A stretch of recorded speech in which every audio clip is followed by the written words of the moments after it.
All right, this is Epic Mercury.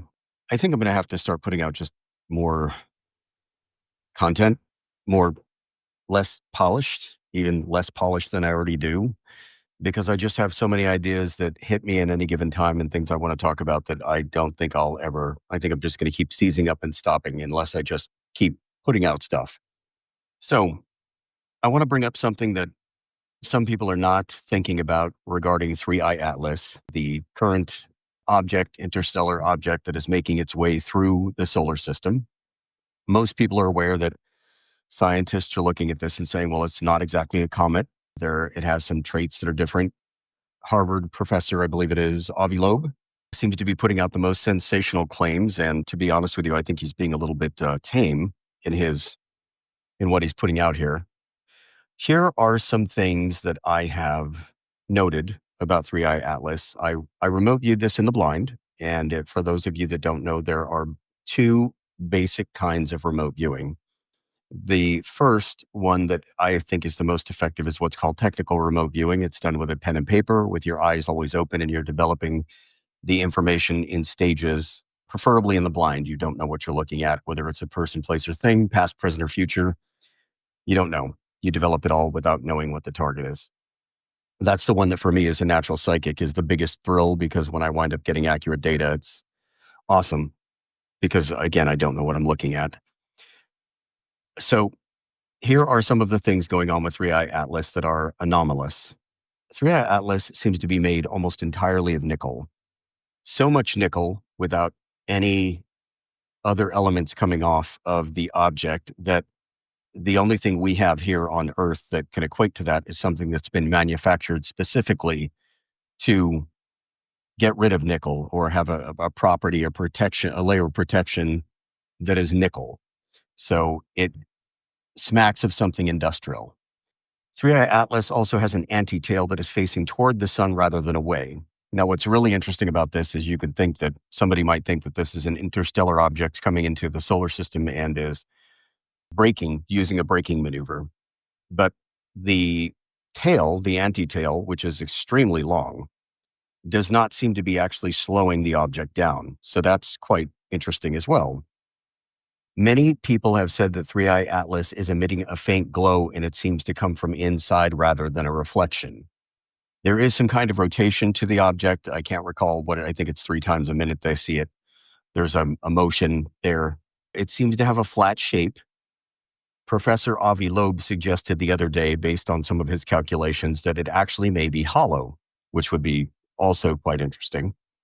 The 3i Atlas came from a portion of the sky, came from the same direction within 9 degrees of where the 1977 WOW signal came from. Now, hopefully you probably, if you're interested in UFOs or extraterrestrial stuff at all, you've heard of the WOW signal in 1977, which was a very powerful pulse, which I believe lasted over a minute. It never repeated. It was the first thing that we ever recorded that was close to being some type of extraterrestrial signal, supposedly transmitted in 3 light pulses that were the Fibonacci sequence.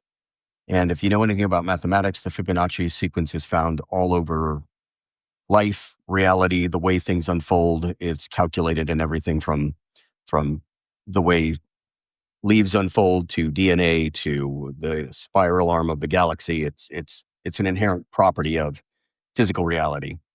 There hasn't been any confirmation about that, but that would be quite interesting.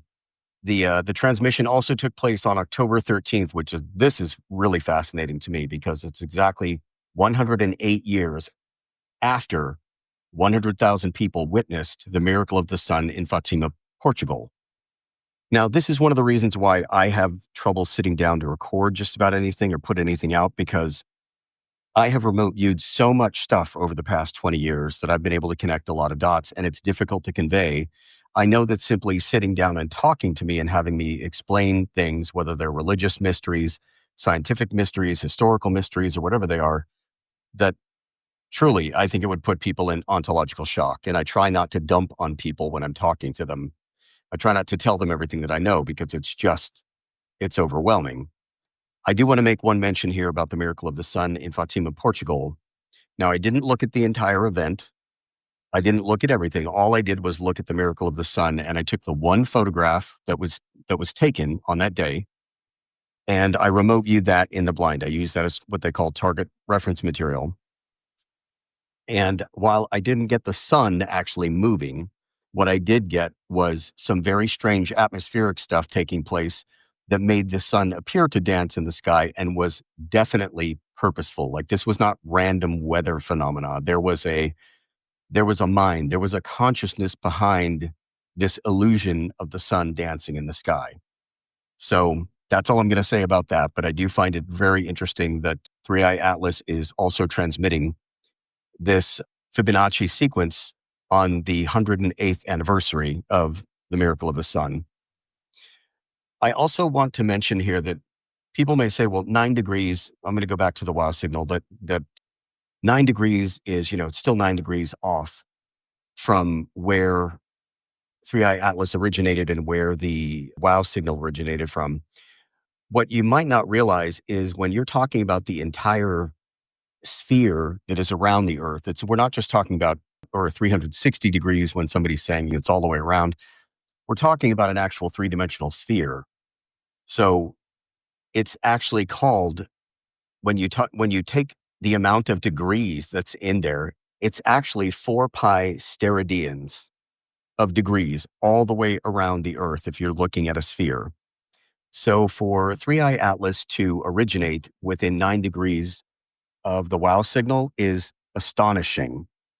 I want to propose something else that's going on with Three Eye Atlas, because this is what it looks like to people here is that this is a technological device on a hyperbolic course through the solar system that is behaving very strangely.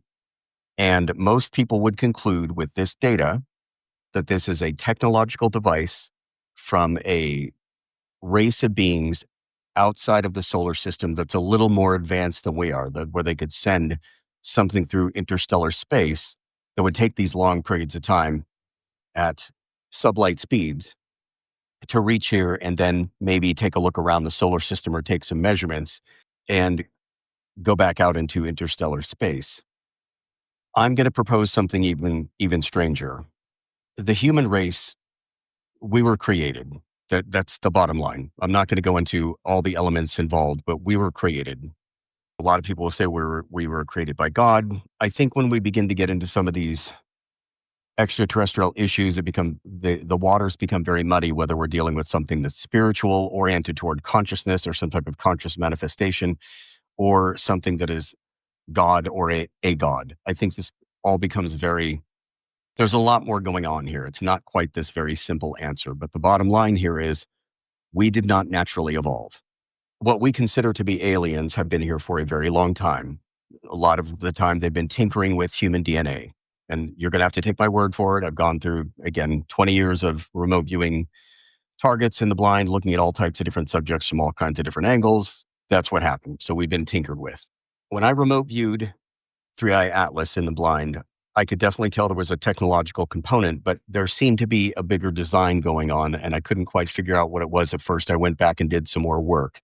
Some of that was what we call technical remote viewing, the kind you do with a pen and paper with your eyes open, and some of it was what's called extended remote viewing, which is a more meditative method you do with your eyes closed in a meditative state.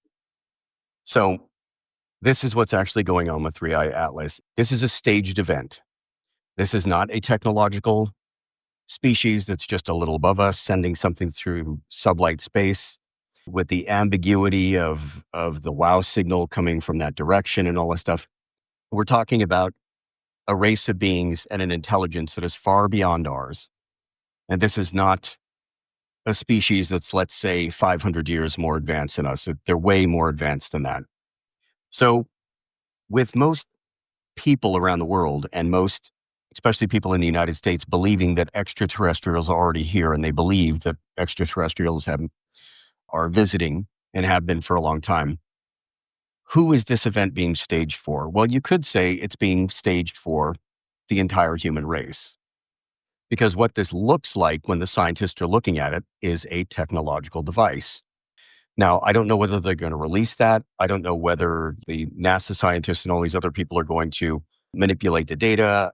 I do know they're completely freaked out at this point with what they can see because it looks like a technological device. But this has not been done to, let me back up. When you're an advanced intelligent species and you come in contact with or even help bring about the technological and intelligence development of an alien species, you need to be very careful about how you contact that or make yourself known. So I'm going to tell you again from remote viewing experience of the past that almost all of the aliens interacting with the Earth, almost all of the alien abductions, all of the activities that have taken place, all of this stuff has been covert.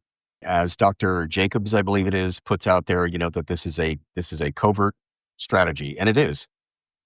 It's not the militaries of the world that have wanted to keep this secret, although some of them have. Most of this has been a demand by the aliens to keep all of this under wraps. I mean, how can they carry out some of their experiments with us as human beings and take samples and have this garden petri dish of a world that they can come down and interact with and use as a type of zoo and a type of environment where they're interacting with us as human beings and I don't want to say directly doing experiments, but there's some experimentation going on as well. So we're definitely looked at as, let me put it this way, we're not lab animals, we're not lab rats. We're far more sophisticated than that. The aliens involved seem to care much more about us than that and care about our well-being, believe it or not. But they don't want to be exposed. They don't want to come down and land on the White House lawn and announce themselves. They already have secret agreements with a lot of governments around the world, including the United States government. So they don't want to come down and freak everybody out and throw everything into chaos and crash banks and cause chaos and society to collapse. They're not interested in any of that. What's the long-term goal here? The long-term goal is the assimilation of the human race and the Earth into a galactic neighborhood, a galactic government. That has to be done slowly. So, ironically enough, religionists, Catholics, Protestants, Buddhists, Muslims, Jews, everybody around the globe, they would actually have a much easier time adjusting to the idea of extraterrestrials coming down to interact with people on the Earth than scientists would. And this is going to sound like a very odd proposition, but I can assure you this is actually why this is being done this way. Because the average person, with the way they live their life and what they put their energy toward and their families, their careers and everything, they would be able to adjust relatively easily, so to speak. I mean, don't get me wrong. If the big ships appeared over cities, I mean, it would be chaos for at least 6 months. But people who are religiously oriented, who believe in a creator and have an idea that there's some kind of design for the universe would be much better adapted to that kind of encounter. Scientists, on the other hand, who have this philosophy of, Darwinism, and they think that everything is material, and we're just barely getting into the idea that consciousness might affect matter, or that, radical theories that matter may even come after. The consciousness may come first and then matter appears afterward. When we're talking about quantum physics and things like that, we're just now beginning to touch on that from a scientific perspective. So scientists being locked into this very materialistic paradigm and having devoted, years, decades sometimes of their life to, let's say the scientists right now who are working on fusion power in the United States. These are men and women who have dedicated decades of their lives to get degrees. They went to school, they went into debt. They've spent all this time on the radical cutting edge to try to bring about this energetic breakthrough with with our technology and alleviate the energy needs of the future. Now imagine if you're a scientist, you're a doctor, you're an engineer, you're just about anybody, and you've spent all this time getting this education and you have been stretching some of the things you tried to understand and then theorize and then put forward and work on have absolutely drained you mentally and stimulated you, and at times you considered giving up your career and that you were You just weren't intelligent enough to continue going on, that you didn't have the right stuff. All these things that these scientists have been through just to get where they are, and just competing with each other, because again, that's what they believe the universe is about, right? And to some degree, they're right. Survival of the fittest, all this stuff. We do see this stuff playing out in nature. My only suggestion here is this is not, yes, this has a place. That is not the entire philosophy of life. We're not simply animals competing for resources. That's not what our entire life is about. But many scientists are of that mindset. So imagine you've dedicated your entire life, your entire career, all of your education, and all of a sudden, this advanced alien species comes, they touch down on Earth, they land all their craft, they have stuff that's so far advanced. If you spent the next 20 years trying to study it, you're never going to figure it out. And everything that you've worked on with fusion power and all this other stuff, like the scientists, it's all gone overnight. It's all for nothing. It's been a complete, utter waste. There is no future for you except to try to adapt to these advanced technologies, assuming the aliens will even let you study their technology. All of this stuff is being done with the wow signal. Again, not because people don't know, that governments don't know about aliens. They do. They're well aware that the aliens are coming and going, and things that have been going on here on the Earth, and they made pacts and agreements with different groups of aliens. It's not for them. It's for all the scientists. This is for all of the scientists who are outside there to adjust to the ontological shock, the idea that there is a more advanced species. And again, not one that needs to send a sublight probe that's going on a hyperbolic course around the sun and has these unusual properties that they can look at and see that it's artificial. It's this 3i Atlas is a puppet in essence, and there's somebody's hand in the puppet controlling it. That's what's actually going on. This is a much, much more advanced piece of technology than people want to think it is. And there's a much larger plan as far as getting scientists and the general public as well. But again, the general public secondary. It's the scientists that need to be protected at this point. They're the ones who need to have this slow immersion of advanced technology that seems to come about, things that they can't quite explain, they can't quite understand. Got to remember, most scientists are incredibly conservative. They're incredibly conservative. It is so conservative in some scientific circles. It's like a cult. It's like a priesthood. And they're not going to let any other radical ideas get by, or anything outside of the box. Certainly somebody like, or Avi Loeb is totally out of the, he's totally out there as far as they're concerned. Everyone else is much more conservative. So this is a way of not only getting the general public finding these worlds that are 1,200 light years away, where we're picking up certain gases in the atmosphere that can only be brought about by living creatures, that we have the WOW signal from 1977, that we have these interstellar objects. This is, in 3i Atlas is only the third one that's come about now, all within the past 10 years. All of this is designed to help primarily scientists get used to the idea that there are advanced civilizations out there. And we're looking at what in 3i Atlas is in essence a toy or a puppet out there by a much more advanced civilization. And some of their stuff has already been studied, for instance, by Bob Lazar. Nobody wanted to believe Bob Lazar remote viewed his story from several angles in the past. That man was telling the truth. That's exactly what he was dealing with, was this advanced technology. This stuff is thousands of years more advanced than we are.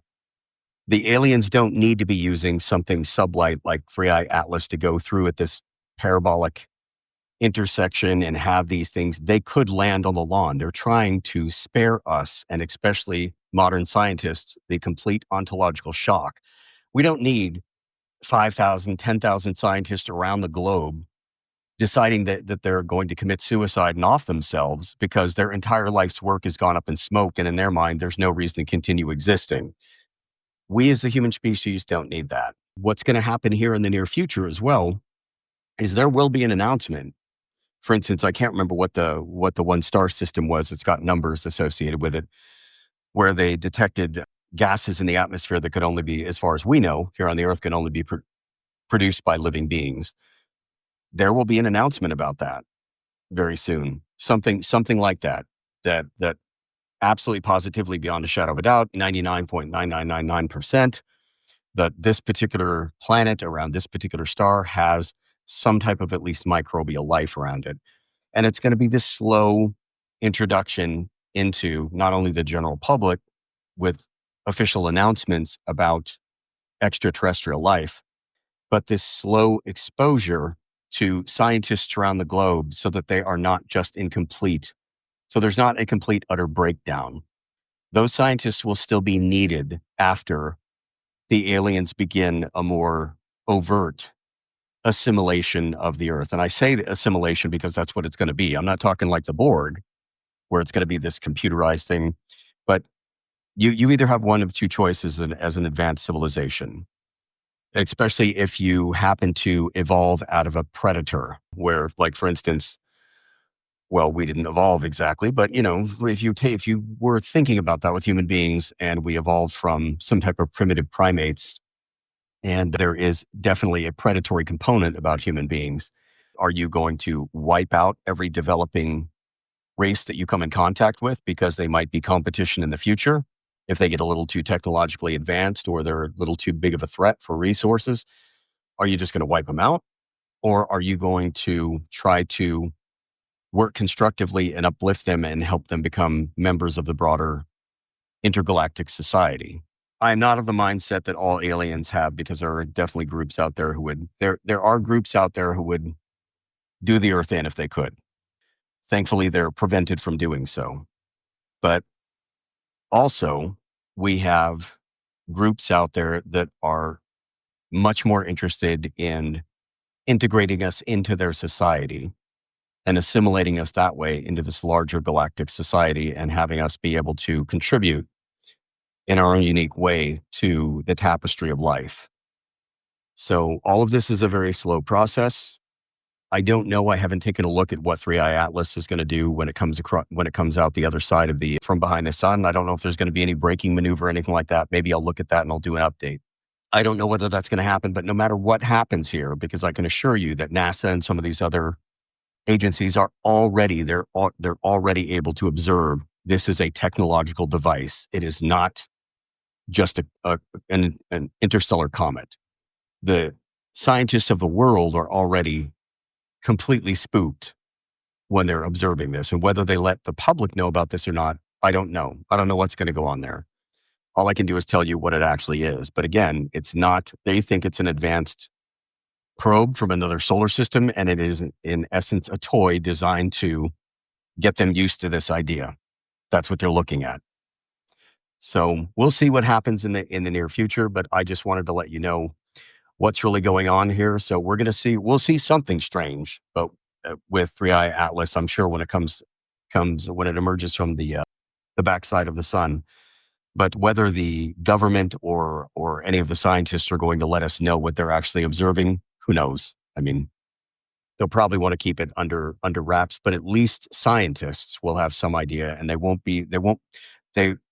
this will at least open their minds so that they're not so completely locked into tradition and so conservative and so career oriented that they can actually start looking at science with the wonder that they're supposed to be looking at the universe with. So hopefully that will take place. It's a slow process because we are still a very primitive species.